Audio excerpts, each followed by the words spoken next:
तो दोस्तों, कैसे आप सभी। मैं अभिषेक महाग स्वागत करता हूं आप सभी का आपके अपने YouTube चैनल गरूरो पे। आज हम चर्चा करने वाले हैं अमेरिका का ये जो पागल भरा प्यार है ग्रीनलैंड को लेकर के, उसी विषय के ऊपर में।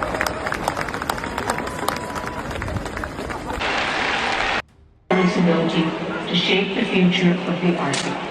पे हम लोगों ने पहले चर्चा किया है और जिसमें हम लोगों ने आपस में बात की थी कि अमेरिका को ग्रीनलैंड क्यों चाहिए। पहला इसका निष्कर्ष ये निकला था कि ग्रीनलैंड का जो ज्योग्राफिकल लोकेशन है वो अमेरिका के लिए काफी ज्यादा जो है वो डिफेंस पॉइंट ऑफ व्यू से लेकर के इंपॉर्टेंट हो जाता है। जिसमें हमने ये भी बात किया था कि अमेरिका का जो थूल एयर बेस है वो यही ग्रीनलैंड के ऊपर में बना हुआ है, जहां से वो चाहता है कि एक बार ग्रीनलैंड मेरे अंदर में आ जाए तो रसिया जैसे देश जो है इस क्षेत्र में हमला करने से पहले सोचेंगे और इस क्षेत्र में मेरा नियंत्रण हो जाएगा। पहला पॉइंट यहाँ पे ये हमने देखा था। दूसरा हमने ये देखा था कि ग्रीनलैंड के अंदर REE बहुत ज्यादा मात्रा में अवेलेबल है, यानी कि रेयर अर्थ एलिमेंट, वही एलिमेंट जो कि किसी भी तकनीकी क्षमता को बढ़ाने के लिए काफी ज्यादा पर्याप्त होता है। क्या यहाँ पे यह है कि पूरे विश्व में REE को मोनोपोली वे में देखा जाए तो चाइना इस पर कंट्रोल करके रखता है, यानी कि अगर अमेरिका REE ग्रीनलैंड से ले भी लेता है, रेयर अर्थ एलिमेंट ले भी लेता है, तो उसको प्रोसेस करने के लिए चाइना ही उसको भेजना होगा। तो ये दो पॉइंट हमने देखा था। लेकिन आज के इस वीडियो में हम चर्चा करने वाले हैं कि क्या कारण है कि अमेरिका का सबसे नजदीकी देश यानी कि कनाडा, जो कि उसके साथ 8,800 किलोमीटर के लगभग का बाउंड्री शेयर करता है, इससे खफा है। तो इन सभी चीजों को हम एक बार समझने का प्रयास करते हैं। उसके लिए सबसे पहले आपको एक मैप समझना पड़ेगा। मैप आप यहाँ पे ये देख सकते हो कि जैसा कि हमने आपको पहले भी बताया था कि ये जो लोकेशन आप देख रहे हो ये अमेरिका का थूल एयरबेस है, और अगर रसिया कभी भी यहाँ से मिसाइल हमला करता है तो यहाँ से अमेरिका जो है डिफेंस सिस्टम यहाँ एक्टिवेट करेगा और यहाँ से उसकी जो जमीन है वो बची की बची रह जाएगी। अगर नॉर्थ पोल में कोई भी एक्टिविटी होता है तो अमेरिका उस पे जो है यहाँ से नजर रख सकता है। तो इस पॉइंट ऑफ व्यू से अमेरिका के लिए ग्रीनलैंड जो है वो काफी ज्यादा इंपॉर्टेंट हो जाता है। साथ में अगर यहाँ अमेरिका कवर कर लेता है इस लैंड को तो यहाँ से North Atlantic Ocean, Arctic Ocean, इन सभी पे इसका कंट्रोल काफी बेहतर हो जाने वाला है। साथ में अब यहाँ पे सवाल ये निकल करके आ रहा है कि भैया कनाडा जो है वो क्यों खफा हो गया। तो इन सभी चीज को समझने के लिए आपको यह समझना होगा कि कनाडा इससे खफा क्यों हो गया। अब देखो, अगर देखा जाए तो अलास्का भी अमेरिका का है, यूनाइटेड स्टेट यहाँ पे तो वो खुद अभी बैठा हुआ है। कल को अगर ये ग्रीनलैंड को कैप्चर कर लेता है तो पूरी तरीके से कनाडा जो है इसके अंदर में आ जाएगा, यानी कि इसके सर्वेलेंस में कनाडा आ जाएगा।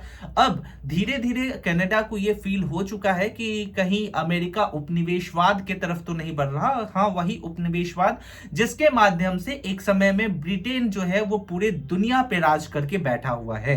तो अब सवाल ये भी उठ करके लोगों के बीच में आ रहा है। तो कनाडा को इस चीज का डर लग रहा है कि अगर अमेरिका जो है ज्योग्राफिकली हर तरफ से ये मुझे कंट्रोल करता है तो कल को हो सकता है कि मेरी नौबत भी आए ग्रीनलैंड के बाद। तो इन सभी चीजों को लेकर के कनाडा जो है वो सीधे उठता है यहां से और जा करके करता है चाइना से ट्रेड। चाइना से क्या ट्रेड करता है और क्यों ट्रेड करता है, इसको समझने के लिए आपको यह भी समझना पड़ेगा कि सबसे पहले यूनाइटेड स्टेट और कनाडा के बीच में जो है ट्रेड चलता है। व्यापार किस चीज को लेकर के चलता है, तो ईवी जो गाड़ियां होती हैं, जो बिजली से चलने वाली गाड़ियां होती है, उसके बदले इनका व्यापार होता है। अब इनका जो व्यापार होता है ये व्यापार हर एक स्तर पे होता है, लेकिन अमेरिका इस पे टैरिफ काफी ज्यादा लगाता है। अमेरिका ने कनाडा के ऊपर भी टैरिफ लगाए हैं।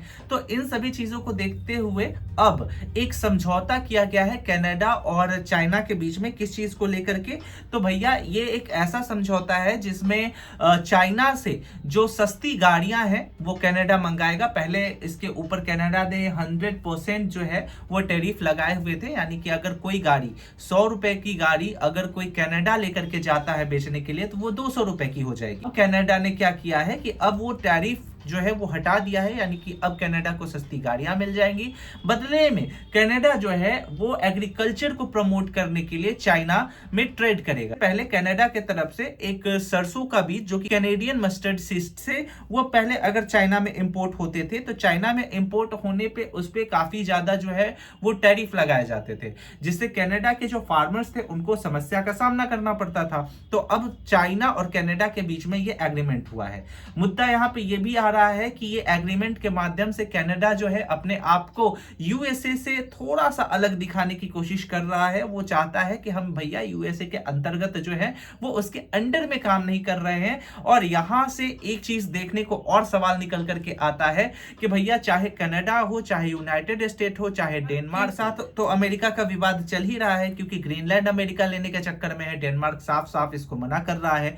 तो अब यहां पे देखने वाली बात यह है ना कि जो नाटोज कंट्री थी जो कि 1949 में उभरी थी, क्यों उभरी थी तो इस पे हमने पहले चर्चा कर लिया है कि यूएसएसआर के डर से जो है ये निकल करके नाटोज कंट्री आई थी। ये नाटो ग्रुप्स जो ये चलेगा, क्या आर्टिकल 5 चलने वाला है, इन सभी चीजों पे आने वाले समय में लोगों की नजर बनी हुई है। सो यूरोप जो है एक तरफ हो चुका है और अमेरिका अकेले दूसरी तरफ खड़ा है।